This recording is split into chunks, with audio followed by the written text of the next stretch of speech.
You are welcome to the Urbane Bloke Experience podcast. For someone who doesn't know you, how would you introduce yourself? Oh, I know you go by a lot of introduction. Okay, yeah. What's good, man? My name is Sushi Sound. I am the professional champagne popper. I am one of only 2 ministers of enjoyment across the whole time-space continuum of all history. I'm the current one. I don't think there's going to be another one after me because I'm knocking this one out of the park. But I am a DJ. I'm an entertainer. I put together a bunch of events as well. So I am one of the partners of Backroom Brunch, which is a national brand operating in 11 cities, bringing good vibes and a trusted day party across the UK and probably international before you know it. And what else I do? I also have a participate in Source and Vibes, which is another event that is centered in the Southwest. Biggest urban event in Southwest. Fire Vibe Brunch, which serves the Palop community, coming to many cities coming. And yeah, I also do a bit of community fun stuff under Sushi and Friends brand, which is just me hanging out with my friends, but in a very intentional way and on a large scale. Oh my God. That is... Quick question. What's up? You have the same 24 hours like all of us, right? Yeah. That is a lot. How do you manage? Do you have a system in place, Brother, on how you manage all these things together? man, I think if somebody else looked at me and then like if they were getting started, then they'll feel like I have a system. But I think you probably know it doesn't matter what level you're at. If you're operating many things at once, it all feels a bit scared. I mean, I was even late to come in here today, bro. I was like, I manage one thing. Yeah, man. So yeah, we just try our best, but you get better at trying your best. All right. I mean, we just try our best. Sounds very noble. It sounds like a very noble thing to do. Like, I just try my best. Yeah. It's the same thing as when people make money and you ask them, oh, how did you get it? Like, oh, grace of God. So it's things like that. But you're a very busy man. And I actually appreciate you coming on here and finding out time to do Thanks this. for having me. Thank you. And the conversation we're about to have today, for someone who is listening to this, maybe they are doing the dishes or they are on their way to work or they are just in the gym, what are you hoping they would take away from this conversation we're about to have? Well, I don't know where this conversation is going to go like that, to be honest. But hopefully, I guess, one, you're going to learn a little bit about myself. Two, I would like to be able to just share, I guess, some of my journey into whatever I've been doing. And even if it doesn't directly relate to what you're doing, maybe like if I can share one or two things, it's going to spark your imagination and help you to get something going. I'm a massive procrastinator, so shout out to all my procrastinators. If this is going to help you get off the couch faster than you were supposed to, like, then that will be a really great outcome. But most importantly, we just share experiences and show love. It's crazy that you just said you're a procrastinator. Yes, you don't seem like it, and I know how it sounds when you say you don't look like one, but it seems like you're so active. See, this is the thing. There's different ways to procrastinate. Like one guy can say, oh, I've got to do X, but I'm not going to do it yet. So then they sleep or play FIFA. I will know what my most highest priority thing is to do. And I'll say, that is really boring. So I'm going to do something else that I should do eventually. It's still very productive, but I would move them around in ranks. So it's like trading, what you should be doing, but you're still doing something else. Yeah, I've spoken about this before. There's a word for it, Is it? What's that called? Creative avoidance. Yeah. So it's when you have a priority of things you're supposed to be doing, and you know them. You know exactly what order. Because you're trying to procrastinate and you want to fill in the gaps so you don't feel guilty. Like, exactly. Oh, I'm not doing anything. Then you fill it with other things. Yeah. They are important too, but they are not the things you should be doing at the moment. I don't know that you're doing. Yeah. So that's it. And that's my way of like telling myself that you're still doing something good. Still doing something good. But it's a lie. I know exactly what I'm supposed to do. So how long have you been aware of this? Since the beginning of time, sir. Are you trying to work on it at any point or? Kind of. I think it's very easy to do when you have cleared a lot of what's on your schedule. Then you almost have to face the most important thing, the biggest thing. Right. But like, essentially, I guess everything in life, it has sectors, isn't it? So like in this sector of your life, this is the most important. In this sector of your life, this is the most important. So like, I think when I have more pies that I'm dipping into, I'm now like needing to navigate that in a different way. So I guess I'm learning about even just what's the situation in front of me, and trying to deal with it like that. So yeah, I'll say I'm working on it, but I'm still just getting to know myself. Yeah. Do you know what I mean? Okay. Yeah. Okay. And speaking of getting to know yourself, right? Let's get into that. Okay. Let's talk a little bit about your background. Mm-hmm. What was growing up? What was it like for Sushi? Okay. When did the name Sushi? Sushi. So before the name Sushi, Okay. growing up, what was the household like? Yeah. So I'm born in Brixton, South London. And yeah, that's where I grew up for like the first like 6 years of life, and then I moved to Croydon, which is still in South. So yeah, man, like sushi specifically, it came from not paying attention in class. So we'll be in Spanish class, and the teacher, man, you know some teachers, yeah. You know that you just don't rate them, innit? Yeah. Her volume was too low and everything, so we'll just get distracted. So I'll be with my friends, we'll just be rapping and stuff, innit? So I like this rapper called Gucci Mane so much at the time. I'm in like year 9, so bear in mind I'm like, I don't know, 13. So I like this guy so much. So we'll go and prepare our rap like for the next time we come back to class, 16 bars. So this time, I think I said something about a Gucci Mane bar, but I said like, I'm Sushi Mane, innit? Instead of Gucci Mane. Yeah. So I don't even remember what the bar was. But then from there, man, like my government name is James, innit? So in my school, my year, there's like 5 James. So if this James trips over, they'll call him Trip. If this one does this, they call him that. So now I said Sushi, now everybody just call me Sushi. Oh. Yeah. So from there, and it just stuck. Everybody call me Sushi because they need to differentiate between the different James in the year. So then now it's to the point where my mom picks up the phone, Sushi. My stepdad call you picks up the Sushi phone. at home? Yeah, everybody, like, not all the time, but yeah. So it's just, that's it. I can't even shake it. I'm used to it now. Right. But then there was a point in time where I was doing like some things. Like I was producing whilst I was in uni. Like I was producing beats and stuff. I was releasing stuff like that. And then I did a bit of vocals there. And then I was DJing. And along the way, like I was thinking, oh, what do I use like as my name? So that's where Sushi Sound, because I was sushi and I was making sounds. So not just like DJ stuff, but also other production. But it's a silly name.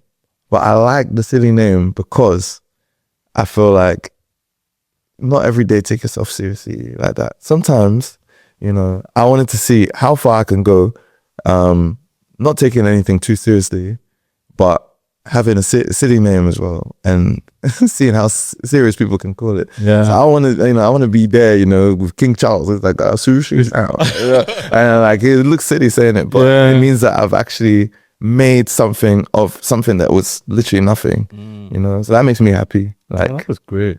Yeah. So you've had that name for the long time. Yeah. And you mentioned that your parents, they sometimes call you that. Yeah. So what's your relationship with your parents like? Yeah. What was growing up? What was it like for you? Okay. So I'll say, like, I have a dad, but technically it's my stepdad, isn't it? Right. So my actual dad, I don't know the actual dad very well. Like him and my mom, they split up when I was like 5 or so. So growing up, it was mainly me, my brother, my mom, and then eventually along came my stepdad, and you know, he gave us my sister as well. So that's the family unit. So yeah, man, I thought I was lit. I thought I was a good kid, but mum says I was like stubborn, innit? I guess so. You guess so? I guess so, but like I didn't know it at the time. But I don't think I was like that stubborn. I think I'm just very simple. If you want me to do something, just tell me why, and I might ask. But you know, the African mentality is like, just do what I say. Yeah. Don't ask me questions. They think it's like you're challenging. But it's not challenging. I just want to know why I'm doing this. So that gave me a bad rap in the house, you know, and school as well. So I think authority is good, but I think, you know, with authority, it needs to come with like responsibility and leadership. So the right leadership is being able to tell somebody why you're doing this and educate them, grow them, lift them up whilst you're also, you know, sending them a message to go and bring your slippers. You understand?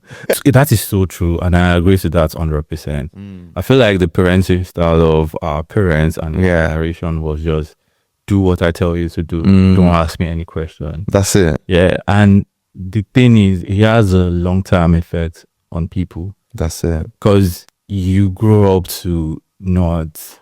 Sometimes people find themselves being. What's the word now? I don't want to use a really bad word, but timid. Because you've been told all your life that when grown-ups are talking, you don't say anything. When they ask you to do something, you do it. You don't question it. Fam, yeah, it's real. It's so real. You know, like I find that is literally the biggest hurdle for Black British kids like that are growing in African households. If you don't know how to navigate that, because like, you know, you have to enter the working world, you know, like, so I grew up in London where you almost have a choice. If you want to be around Black stuff all the time, you can. 24s, you can have, all your friends can be from whatever country you're from or whatever community that you want to bond with. You can have that. And so I kind of like ship myself out to places like this. What do you mean places like this? It's like this, bro. Like, you know, with a London mind, if you're looking at Newcastle or Sunderland or like, you know, anything that's not London, it's outside London. You know, it's cool. We call it outside London. Yeah, but anything like that, it's just like a different world, and you're thinking, rah, there's bare, you know, there's not so much diversity. Yeah. So you're now entering into a world where you're gonna have to now interact with white people. You know, if you're not used to interacting with white people, then there you go. But if you're in a workplace, you know, it doesn't matter if this Don is like 30 years older than you. His name is Barry. His name is Charles. His name is Stephen. Not Mr. Not Sir. Not whatever. Oh my God. So now, like, and you literally, you don't even know. Like, you could be his boss. Yeah. You could be his boss, and you have to send him messages, tell him what to do, which is mad. So like, coming from African household, if you don't learn how to do, this is home, but outside, actually, this is England, this is how it operates. If you can't actually differentiate between the two, or you don't get your EXP points like soon enough, then you won't be able to survive in these environments, man. You know, honestly, it's so important. So important. So I want to just follow up on what you've just said. You've mentioned a little reason why you've had to move to Newcastle. So let's fast forward. Take me through the journey of you moving to Newcastle. Like, how did you get here? All right. I started in London. Then I went to uni. So I did kind of course where you don't always get to choose which uni you go to. It's just whichever one accepts you, you'll just be like, glory to God. Just say it out, like. Yeah. So they sent me to Plymouth, which is in Devon, southwest of England. It's the way you're saying, like. Oh, because bro, I remember going there, like, and I didn't even know where I was going. I thought I was going to see sheep and stuff like that. But yeah, you know, there is actually a city. It's not mad hustling and bustling, but it's got enough, you know, going on. So yeah, I was there, and then after that, I finished uni, and I was like, I want to be closer to where my brother is. So he had been in Sunderland for the longest. Oh, yeah. So I said, when I finish, I'm gonna come up. and just, stay up in the Northeast for a year, 2 years. And then that 2 years turned into like, what's now? 4.5 years? 4.5 years. I'm still here and I'm just digging my roots in more and more. Like, I've got so many friends here, so many, like, got my babes here, everything's here. So I don't know. I think Northeast got me still. Right. Yeah. Right. That's interesting. First off, so now, because of your brother, have you been coming here from time to time to just visit or coming to the Northeast? A little bit. That's partly why I came up, innit? Because I have been in events, in and around events for one reason or another since 2018, late 2018. And so I came up and I remember the first visual. My brother lived in city centre in Newcastle. So I took a plane to get up here. I came off the metro in Central Station. I was walking to his. It's just like a 5-minute walk. It's 8 p.m. on a Friday, and I'm seeing everybody was wasted, fam. This is like 2019. We did this just before COVID, and I just remember just seeing, like, I've not seen a city like this. I was looking up Newcastle. It's not that big. I think the population's like 300,000 or so. Like, and where I was from, Plymouth, that was just below 300,000, so a similar size. But I'm seeing yellow brick buildings and activity. People are outside because it's a Friday night. Everybody was on their way somewhere. I'm seeing these lot, they're drunk, man. This one's falling over. This one is doing, please, Steve, leave him alone. Kind of vibes. I'm thinking, this city has activity. One thing about me, the thing that makes me happy in life is just seeing people doing stuff, having fun, life, energy. So I saw that. I'm like, small city, big energy. That's my vibe. Yeah. And next day we go Weatherspoons. Yeah, just get a little quick breakfast in Newcastle. Yeah, it's like 10 a.m. I'm seeing the bars busy. Everybody's smashing down pints. Like, what? This is 10 in the morning on a Saturday. This is the regular life now. Everybody was slapping them pints. I'm like, rotted. So then from morning till night, I'm just seeing people up and about. People from out of town, like different accents you can just hear in the streets. London accent, Birmingham accent, stag do. You see all these guys in lederhosen riding on the bike and like them ladies holding the dick balloon up. Like, you know what I mean? Like, rotted. This city is active for such a small city. Yeah. So that sold me. I was like, when I finish uni, I'm coming up. Okay. So I came up. And then little did I know, after COVID, the city took actually a bit of a decline. Right. So I was not even DJing at this point that I come up here. But if anybody asked, I had 3 years experience prior. You know what I mean? Okay. Fair. But I wasn't. I was just looking around. I just knew, I'm seeing this kind of decline from where it was.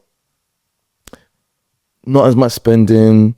That whole Geordie Shore era ended. The footballers weren't out and about as much, and you're seeing clubs closing, stuff like that. So I was looking at this, I'm like, this is not the city that I signed up for. So this is why I've been like doubled down, tripled down on events so I can curate like the vibe that I feel like the city's worthy of, you know what I mean? Right. And so like even the last event we just did with Back on Branch on Sunday, I can tell you hand on heart, of those people that were in that event, we had just short of 350 people there, but probably 25% of those people are from out of town. I can tell you, because I know groups that come up from Nottingham, from Glasgow, Edinburgh, London, Manchester, Birmingham. I'm telling you, Bristol, Plymouth, they were here.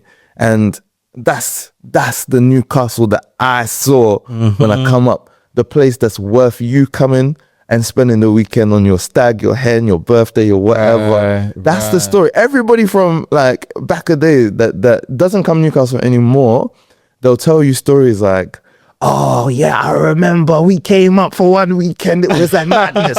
We went to that one club. What was it called? Tup. You know what I mean? Like, they'll be telling you stories. Like, they'll be telling you stories about madness in Newcastle. But all of those stories seem to end at like 2020.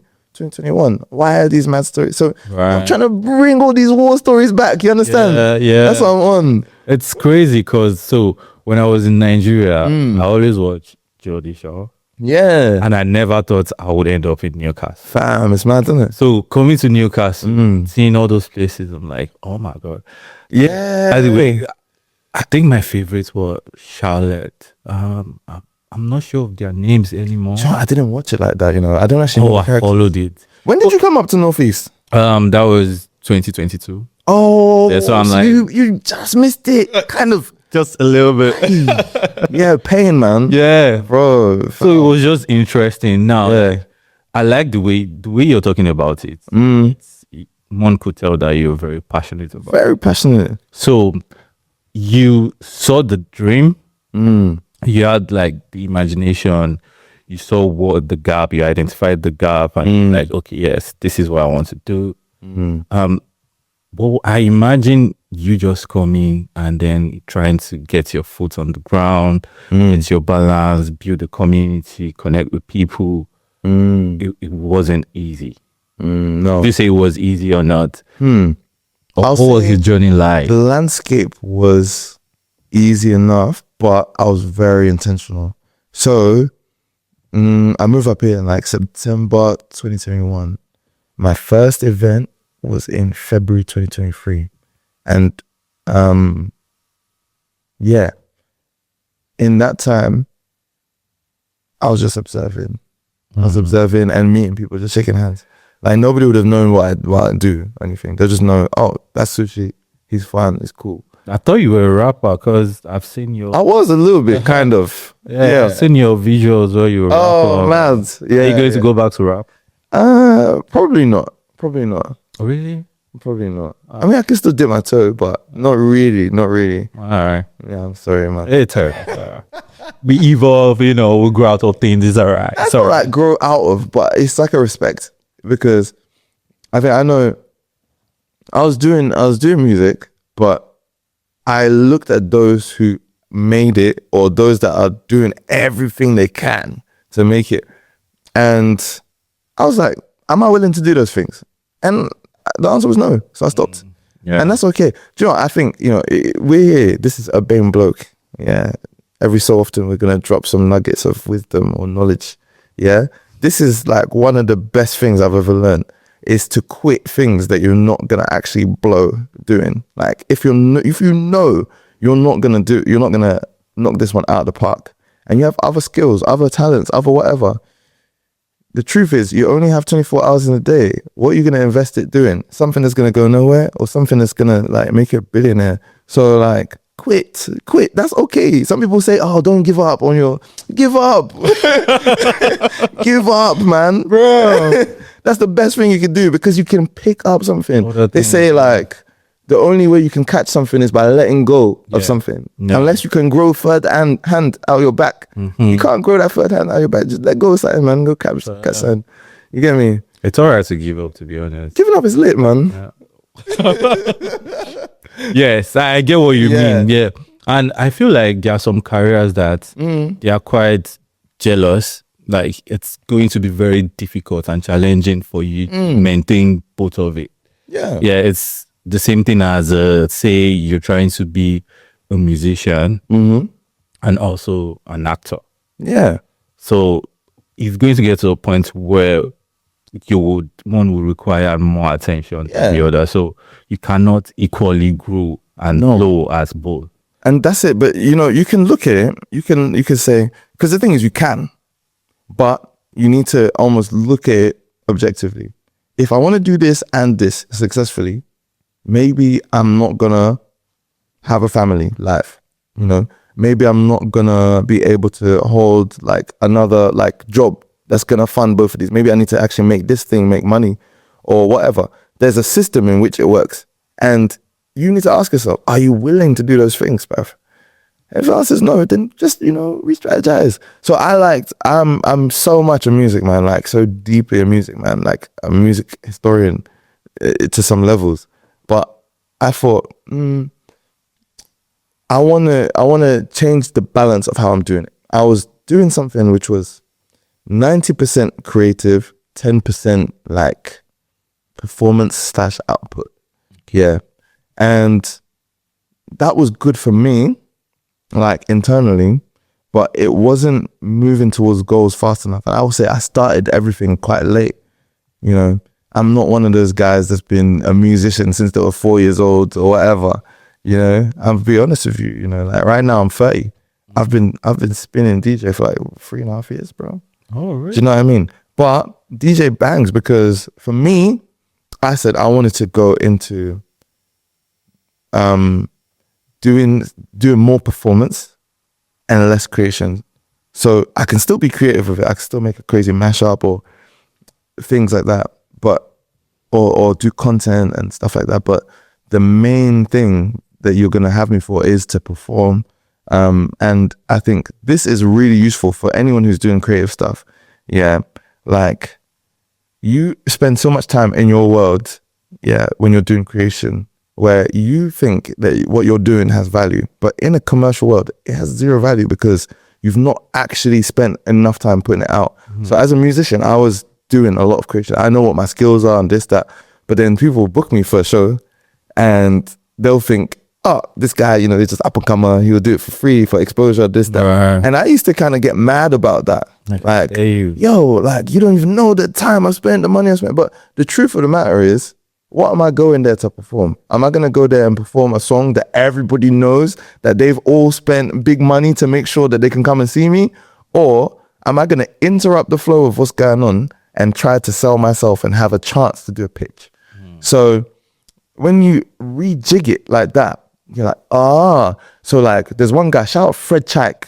Fred Chike, yeah, this is a singer, he lives in Sunderland, he's sick.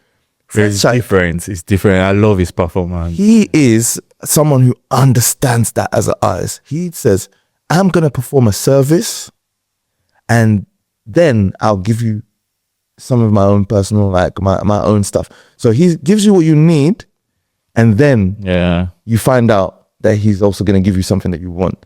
But if you do it the other way around, it don't make sense. So I can go and DJ here, do a sick performance, MC, hype, whatever, get the party lit, do you a great event. So now if I say, I've got a song that I'm dropping, or I want you to help me with this, or, you know, share this for me, I've earned it. You know what I mean? Yeah. Done the work. So I think in a creative space, whether if you do paintings, yes, you spent 1 million hours doing a painting, but that doesn't mean it's worth £1 million. What have you done before you presented that painting to say that this painting is £1 million? Right. So, man.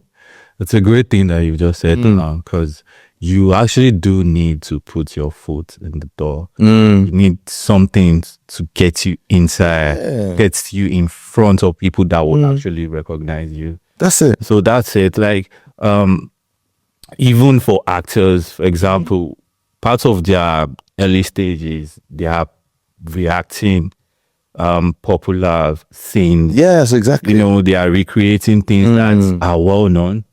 Fred Chike, for example, he can do covers. It's a Michael Jackson on his own. Oh my god! But like he knows. But Fred Chike is booked from now till December, I'm sure, with probably 4 or 5 shows every weekend. I'm telling you, you can't get. If you see him on a weekend, know that he's probably given up hundreds of pounds to make sure he can be there for you. That's where he's at. That's a good thing, man. It's a good thing. And that's a great advice. I appreciate that. So let's take that to Newcastle, building Newcastle. What were the challenges? How were you able to get your foot in the door, or get in front of audience and show the value that you're bringing and build your community? I was just very intentional. So I would go to places and, you know, I guess the first thing that I was always thinking about is I want my events to bang and be popular. So you almost need like a social credit, if you will. So I just remember I used to go to like Leazes Park basketball court. There'll be like 30, 40 people just shooting hoops at a time. So I'll just go there, shoot hoops, make friends with people, add them up. And then, you know, like you start seeing people around. Everywhere I go, I'll make sure I'll take somebody's snap Insta, whatever. So now, like, the next time I see you, like, I am happy to see that person, but I'll also, like, you know, maybe we'll just take a snap. Yeah, I'm with, and, you know, more time, if the video is lit, they'll repost it. So, like, literally, I think there's just a point in time where I'll meet people and they'll be like, I don't know you, but I've just seen you on so many I've seen you people's everywhere." like, yeah. So then it's like, oh, you must be cool. You must be Yeah. all right because I've seen you with my friend, my cousin, my brother. So then that's how it is. And the truth is, like, I've just moved up to the Northeast. I have 0 friends. So I actually want to make friends. So you almost have to put yourself out there anyway. But on the side, I'm also like, when I do events, I want to know who I'm going to call to come and just, vibes with them. And, say sell tickets to, but I'll say, who's going to come? Who's going to come? So I was just very intentional about that for like a year and a bit. And then when I was ready to throw my event, it was Source and Vibes. It was supposed to be in a place called Somewhere. And It's supposed to call somewhere. yeah, a place called Somewhere. Like, it's not So that's the name of the place. It's not the name of the place. It's not the name of the place, but You just don't want to say the name. I wouldn't say it. I won't say it because it's a bit political. It's funny, man. What So, happened? so I got that place because there's somebody who just works with a lot of different venues in town. Right. He got me in the door in it, but he got me in the door. I was supposed to do my event. I was selling tickets, bro. I sold tickets. I'd sold it was like 1 week before, and I think I was on like 200 plus tickets. Ooh. Yeah, and this is like my first ever event. But I had done a crazy promo, like, because I said it needs to be proper. So my promo was me in a lab coat in my house, and I'm mixing potions. Yo, so one potion, R&B, I'm a piano, Afrobeats, dancehall, soca, dash of hip hop. And what is this? Pure enjoyment. You can find it on my page, actually. Do you know? I'm sure I've seen something like that before. It's mad. This is from time ago. And so I used this. I put peas on that, and it was just everywhere. And people were just very curious. So that was going well.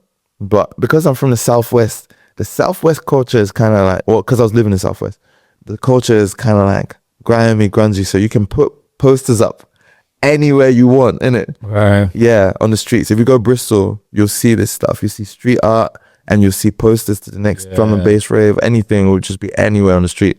So I thought I can do that here. Newcastle City Council does not like that, innit? So I put up 1 or 2 posters. They brought it to the venue and just said, yep, this event, it cannot go ahead.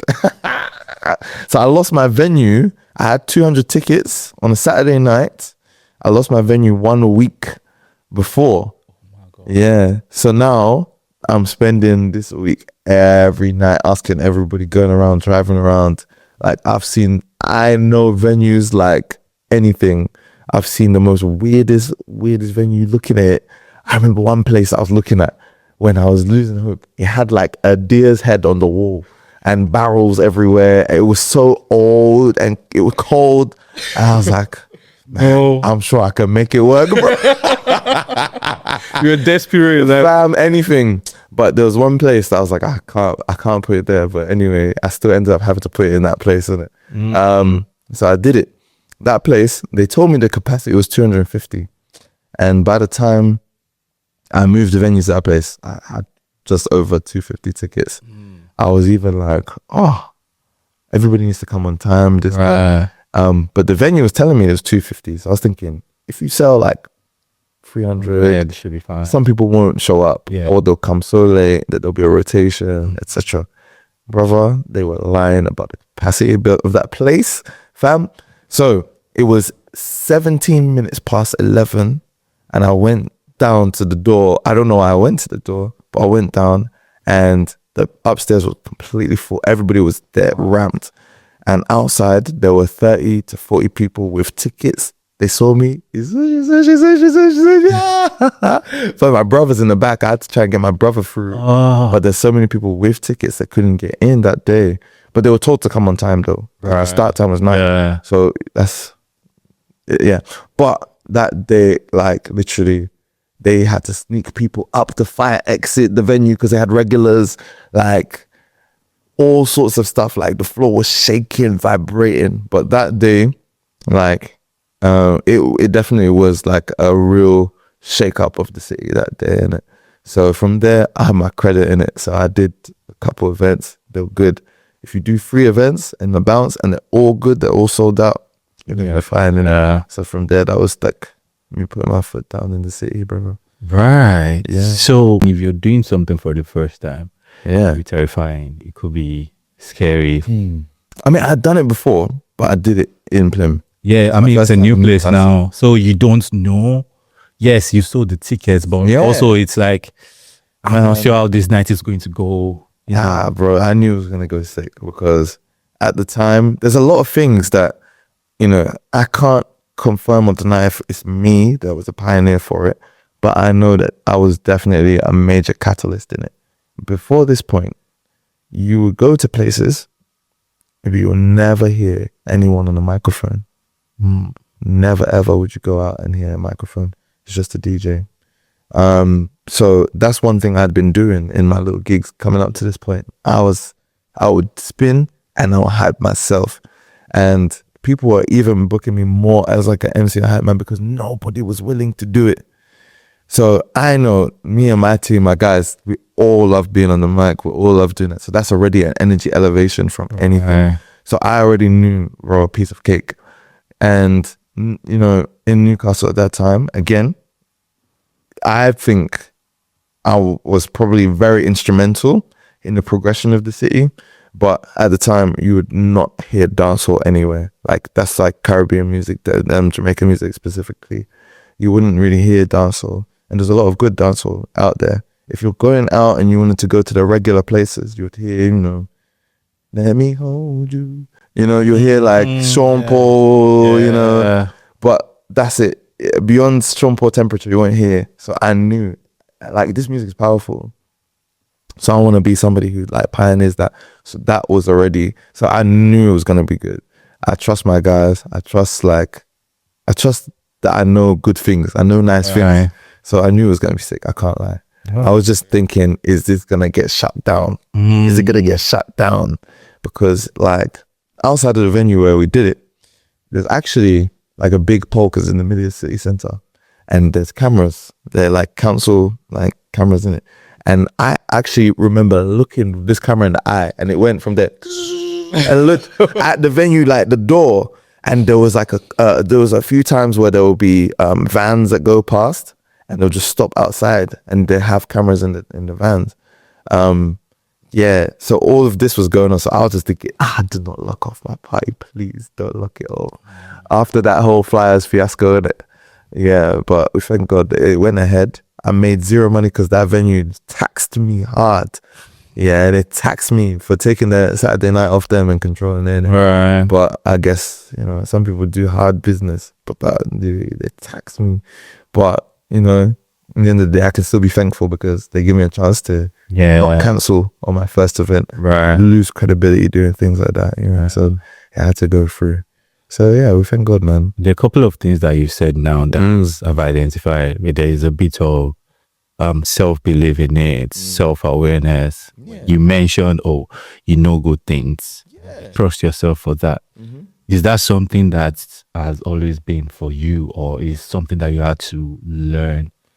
Man, I think it's just more because I told you I was a student of Newcastle. I was studying the whole place inside out.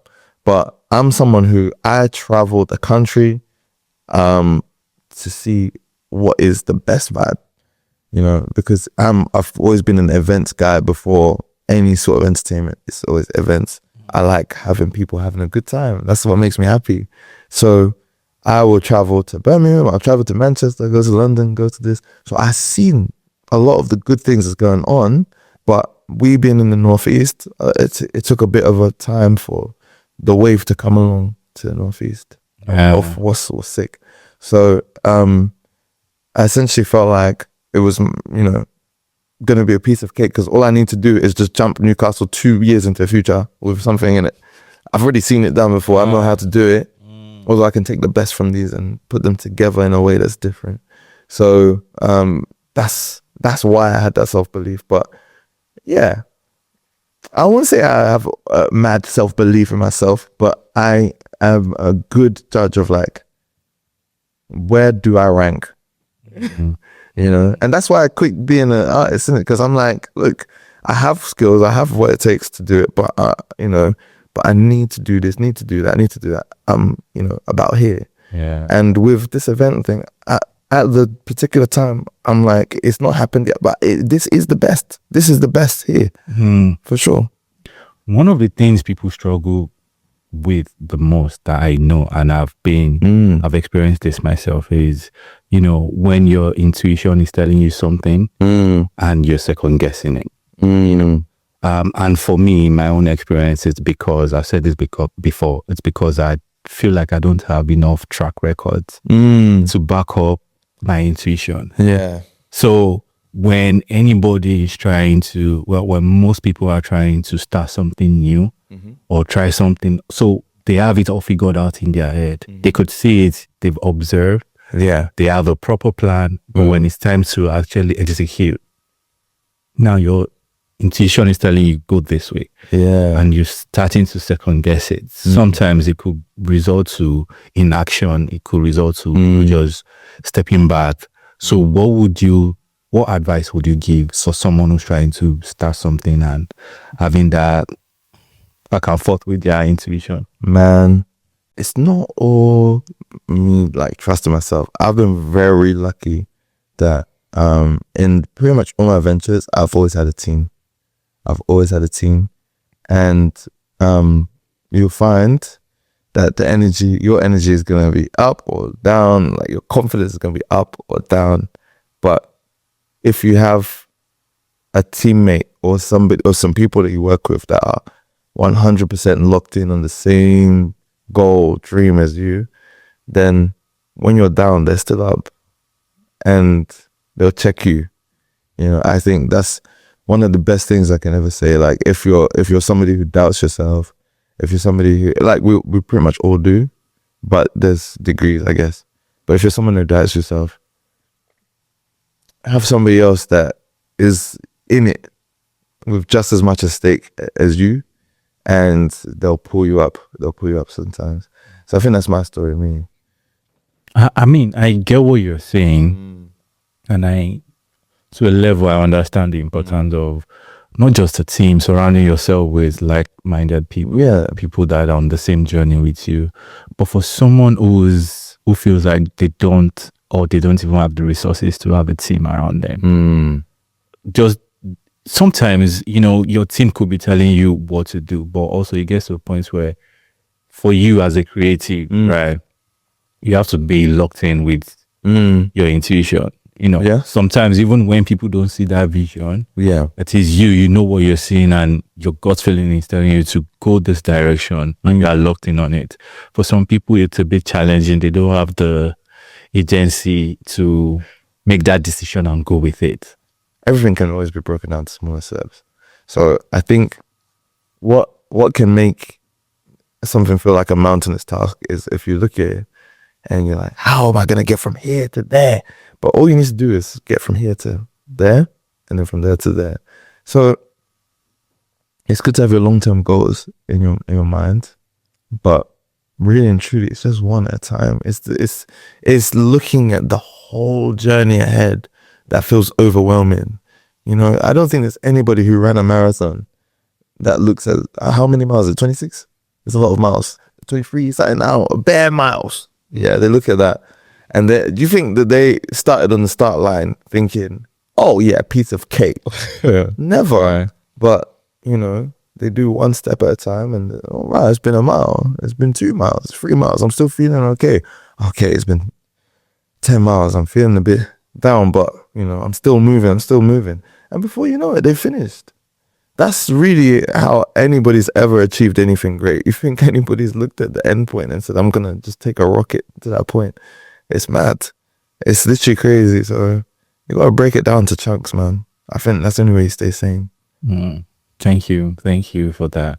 And now let's go back to you now. Your career, your personal life. You just turned 30. Oh yeah. Awesome birthday, by the way. Oh, I saw clips of it. Oh, bro, man. So, 2 questions, right? Yeah, talk to me. 30 is such a significant age for a lot of people because there are expectations, there are realities, and all of that. Yeah. How have you been dealing with that and navigating life with that? And also, career-wise, are you where you thought you would be by 30? If not, how are you trying to get there? If you've gotten there, how are you trying to improve? Boy, I guess crossing over to 30 is cool. It's like a nice time to reevaluate everything. And I think there's probably everybody who turns 30 has a little bit of taking account at that point. So for me, I'll say I'll put to bed a lot of like aimless experimentation. Anything I'll do now is like on a large scale is with some intention, and with, you know, an expected or intended outcome. Not everything's gonna go my way, but I feel like I just owe it to myself because I've done a lot of experimentation, dilly-dallying, like with my career and stuff. Whereas now, I think I'm trying to make sure I have a pathway. So there's one thing, like I said to myself, that I'm gonna take seriously this year, which is actually like my community. That's always been the heart of what I've been doing. But then sometimes, you know, I've maybe been, you know, wanting to do gigs to be maybe popular or to have some money or whatever. But the real truth is, like, as a DJ, what I've observed, the guys that last long are the people that have their community, and that community grows with you, you know. So this is why I thought that gala idea was really important to me, because I've passed through, you know, we've done a lot of very casual things, a lot of cool stuff, but that one was important to me because a lot of the people that were there have actually been around me through the years. And now it's time for us to just be just a little bit more mature sometimes. But that was important, to show a different side of the same thing. It's still a party, but this time we're dapper, we're wearing a suit, we're urbane today. You know, this time we're gonna pay a bit more because we're more established, you know. And we're expensive. We're aging like fine wine, you feel me? So why not bring it out? And that's been important to me. But yeah, building community. I don't want to be the kind of guy that will say, yeah, he's good. I've heard him play before. I want you to say, he's great because he connected with me in a particular way. You know what I mean? And he's been around and he's given me this experience, that experience. That's what I want as a DJ. So community, I'm staying locked in, I'm making sure I'm actually inviting people to stuff, you know. Right now, anything I do, if I can't say I would invite you to come to this party, whether I was there or not, then it's not worth me doing. And I'm not negotiating on that one at all. 100%. It's gotta be fun in the heart. Like, I'm not gonna DJ for something that's not going to be lit. Something when I go there, I'm dreading going there. They can't make the cut. So shout out to everybody who's booking me right now, because if I'm on your booking, just know I'm treating your booking like it's my own, like it's my event. Like I was the one that built it from ground. So just know I'll give you 100% every time. Turning 30.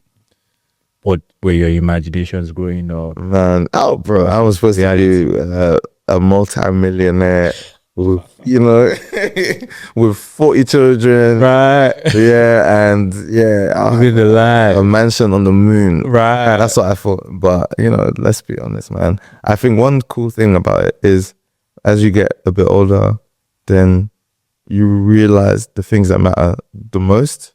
And like, it's actually quite interesting. This year, I've not even DJ'd as much. Like, I did a Wrapped of last year where I was counting all my like gigs. I think I spent like 70 plus gigs, and then I threw 34 events, and in so many cities or whatever. I was just chasing it. But right now, this year, I've actually spent just as much time doing gigs as I have spent going to support my family for things, you know. If there's a wedding, there's a friend that's doing something, baby shower, I'm saying no to stuff, and I'm being there for them. These are things that, like, I guess, you know, when I thought I was going to be that billionaire, whatever, like, I didn't realize how much things like family and friends and being there for your people, like, actually matters. It matters more. Those are the people that will be there if you're well, if you're ill, if you're happy or sad, whether you're the biggest DJ, biggest entertainer, biggest event, or if you're just managing and you're stacking shelves and you're just getting by, they'll be there. They'll be there. They've been riding with you, so you owe them. So I think I've reshuffled my expectations to a place where I'm really happy with where I'm in life. I mean, the way you've just answered this, I really like it, and it's very genuine. Because when I turned 30, there was a big reality check for me. Oh man, I'm like, okay, there you go now. You're 30 now. What's up? What's going on? Yeah. And there were moments that I felt like, oh my God, this is not what I imagined my life would be. for sure. I've not done 1/3 of the things I thought I would be doing at this age and all of that. But also, that's just one part of it. When you focus on the things that you've been able to experience, the things that you have, the life you've lived so far, then you tend to appreciate it and be more grateful. Like, okay, I've gotten the chance to do this. I have those people around me. You mentioned family. Family is very big. So I have love around me too. So it's about maintaining a balance of not being carried away about the lack. Always be focused on the things that you do have. And that's what you've answered, like knowing the things, the people around you, the friends, the family, now how you're connecting with them. That's very, very important. And I feel like anybody that is turning 30 or just clock 30, they shouldn't be too hard on themselves. definitely not. And I feel like right now, 30, you know, when you're like a small boy, you're thinking 30, like you've got everything figured out, bro. The landscape, the goalposts have moved. They have moved. The things that you think you would have achieved by 30, just some of them are just simply just not possible right now. Like, you know, unless you've got like a crazy leg up or a head start, especially like with things like financial goals and stuff like that. That's like it's a big thing. Yeah. Like, you know, everybody's mom at 30, if you're not married or whatever, they're on your neck, innit?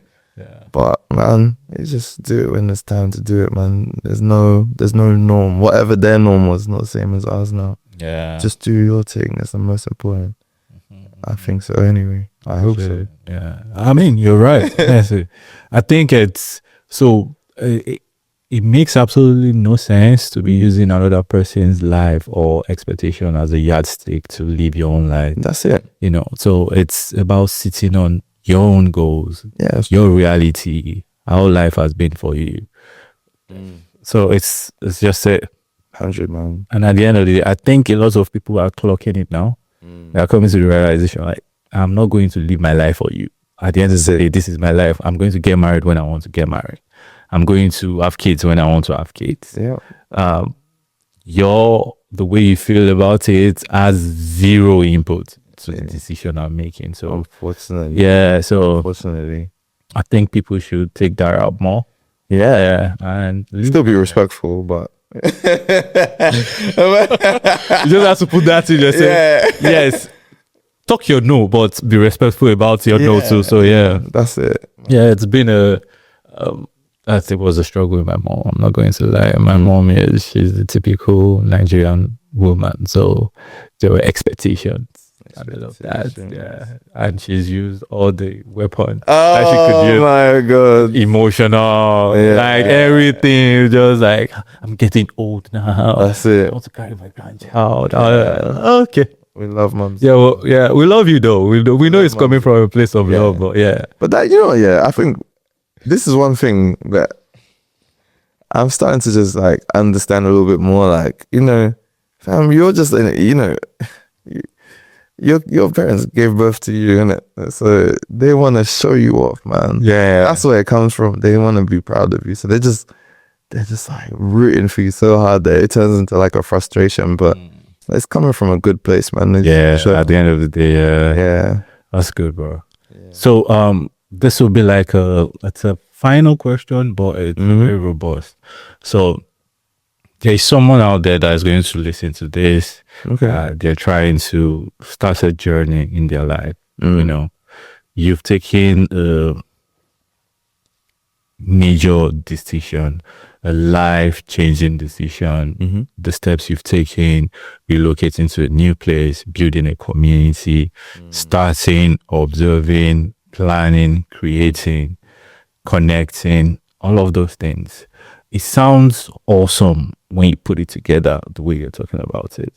But those lived experience, I'm sure it comes with a lot of ups and downs, so much emotional trauma. Well, I don't want to use trauma, but there were, it has to do with challenges. Thank you. Yeah. So much things to do with, and people don't get to see those parts because you only get to see the results, and you thinking, oh yes, I want to be like this person, I want to do this. Oh, this person is doing this, I can do it myself. For someone starting out and starting their journey, what advice would you give them? So you're a younger brother or older brother to someone now, and you're trying to advise them. Okay, with like a career thing? Creating career, life altogether, but they are starting a new journey. They are finding something new. Maybe they are starting a new career as a 9 to 5 or a creative, Okay. or a business. I think it's the same logic applies to it. I think it all starts from your mindset. Yeah. You need to win in your head first before you win outside. You do. Yeah, so You do. how have you been able to achieve that at winning in your head? I think okay, I'll probably work this like from a different angle, I guess. When I look at people who I'll say probably have failed at what they're doing, the most common phrase that they said before they got into this thing is, I'll just see how it goes. I'll just see how it goes. It's like a cool thing to say, innit? Or let's just see, I'll just try, that is actually us rejecting, facing what's in front of us and having intention. It's scary to sit down with yourself for 1 hour and say, what do I want out of this? What is the goal of me doing this? It's scary to do it. It's way easier to do things and hope you luckily get there. But that 9 to 5 that you're doing, you don't plan to be there for 20 years. But if you see how it goes, you'll be there for 20 years. You need to plan what you're using it for to springboard you to the next place. And that same thing, I think it applies to everything. From honestly, just waking up in the morning and looking at your day, and you can see how the day goes, or you can say, do you know what? I'm actually going to sit down with myself for 5-10 minutes, write down 3 things, 4 things that I want to achieve. And you know what? What you do, you achieve 2 of those. Because that's life, isn't it? You'll get 2 of those, but you actually had an intention to get 2 of those. Same thing for long-term goals. Like, why are you here? Why are you doing this? Why? And if you don't know why you're doing it, you're just aimless. So I don't know. I don't think I've mastered life like at all. Definitely not. But I do sit down and watch people and see, which guys I don't want to be like you, innit? Not this one. Do you know what I mean? I don't want to be like that. I'm not sure what I want to be, but not you. Yeah. Kind of thing, yeah. Do you know what I mean? And then obviously there's things that people do to make themselves great. But the truth is, you're not that person. Like sometimes the traits that person has, you don't have that, but you have something else. Right. So, man, I think I can definitely say that one thing not to do is to just be aimless. Like, know what you want to get out of it at the very least. Thank you so much. And just to add to that, yeah, you've said a lot of things, and most of it, actually, all of the things you said, I agree with them. I think there's a major thing about, so when you win in your head, when you sit down with yourself, and you have these things written down, the plans and the goals, there is still a step after that, which is the action, execution. do the thing. you've talked about breaking it into smaller bits. Yeah. So you could break it down to the smallest, tiniest bit. Yes. But if you still don't do the thing, that's nothing is getting done. Yeah. So it's still, you're still going to be stagnant. You're still going to remain. So if you're starting, you have this grand plan for your life. You have this goal. You have this thing you want to achieve, this business you want to start. Break it down. But always remember that you need to do the thing. Nobody's going to do it for you. Yeah. There is no way around it. There is no magic around it. You have to do the thing. Me, I don't know, like, I think you can pray tell I'm very socially driven. Yeah. A lot of things I do are for people and whatever. So that kind of creates, like, for me, I guess I have an image of myself that, you know, I want to be able to follow through with things that I do. If you're a socially driven person like this, I think a good thing you can do is tell somebody. Some people say don't tell people your plans. Tell somebody your plans, bro. Like, if you're like me, because when you say it, you've almost like started to speak into reality. And if you're like me, you probably have a little bit of ego of like, I told my man that I was gonna do this morning. So now when they now check on you and say, so how's XYZ going? Yeah. And you've not even moved an inch, that thing's gonna burn you inside. Yeah. So this doesn't apply to everybody, but if you're like me and you've been holding all your chips like close to you, bro, relax. Okay. You can fail. We can all fail, but you're more likely to succeed if you have a little bit of a driving force, even if it's this dark aura of ego that's kind of pushing you a little bit. Sometimes we don't want to. I think people actually don't mind failing, but I think a lot of the time we don't like failing publicly. Right. Do you get me? Yeah. That's like embarrassment, but use that embarrassment and activate it. Like, you know, let there be a rocket up your ass making you move. You get me? That's what I do anyway. With things that really matter, I've told somebody that I trust, and then, well, yeah, I think so too. The moment like you could be thinking about something, but the moment you talk about it, yeah, you've given it life. What you just have to do with it, that's on you. That's on you. Yeah, it's out there now. It's out there, and yeah, it's not just. That's why they say. So you said something about the 1 hour sit with yourself for 1 hour. I've been trying this thing, and this is the present challenge I have in my life. Okay, talk to me. So I've written it down to always sit down at the end of the day or anytime for 30 minutes. We're not doing 1 hour, bro. That's 30 minutes. Sit down without my phone and just think. If there is anything that I need to just, bro, that is the most challenging thing that I'm going through right now. It's because you have to embrace the silence and face facts. It's hard. Those voices are really loud. Very. You hear them like they are very deep into your soul and telling you like, you know why this is not happening. Like that's it. Yeah, you're not a victim in this. You know. That's it. You who was crying about this, they didn't give me this, they didn't give me a chance. Bro, you knew what you knew. You know. Everything that everyone has said, that makes them out to be a victim. They're lying, man. Bro, there's a guy with one leg that's making things happen right now. So when you have like breath in your lungs, you have strength in your arms, you can do whatever you want to do. Your brain is functional, you're sharp, you're smart. Like, there's no excuse, man. There's no excuse at all. Yeah.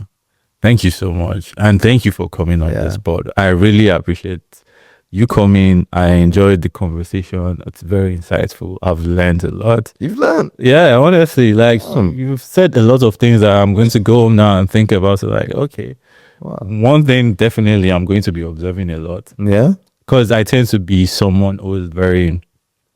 I feel like when I have an idea in my head, I really want to get on it. Okay, as soon as possible. So you want to do a bit more. Sometimes, it's good to just take time, like look out for things, and I think that's good when you know, like, this one move is gonna trigger like a long continuum.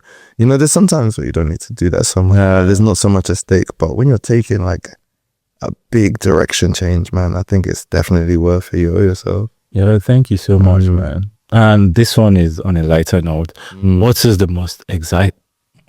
So, what's the most exciting thing that you've done this week? Wow. Yeah. The most exciting thing I've done this week. Yeah. There's a lot that's happened this week. Mm-hmm. Okay.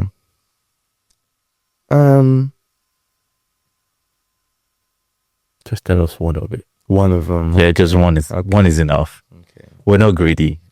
All right. Cool. I've moved to a new crib. Ooh.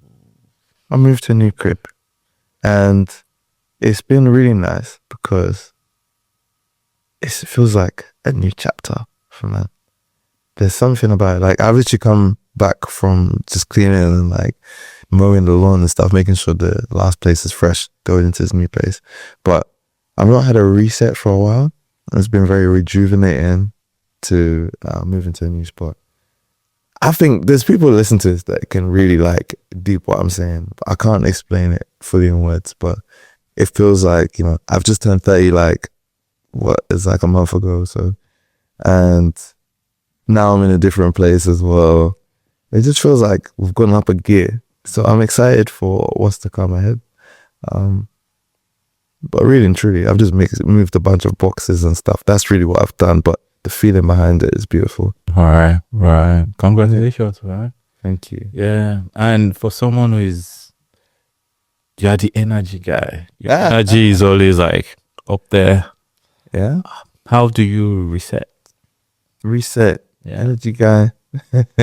I might be publicly energy guy, but like, I don't know. If you spend too much time around me, no, I can be like lower energy sometimes. I'll say, actually, to be very honest, I think my disposition is actually very chilled, like internally. Right. But it comes out like this. I mean, there are some people like that. So like, Yeah. I don't think I have that, but I don't go out to parties a lot. But when I do, there is a part of me that's like, okay, you're in a party now, you might as well just do what you get. when in Rome. But naturally, I just want to like, I'm a very chilled person. Yeah. And all of that. So Yeah. that's good. And I think it's all about balance at the end of the day. That's it. Yeah. Well, thank you so much. Come on, my man. And this is the end. And guys, you know what to do. Subscribe, comments, reach out. We're trying to grow this brand and we need your support with it. So anyhow you can, follow our socials, engage with our content. We've just played some games. That was fun. We had winners. We had losers. We had people that did not win. And we had winners. But yeah, it was a great moment. And yeah, as you go through your week, as you go through your day, always remember to do the thing and be obeying. I'll see you guys next time. Bye. Peace out.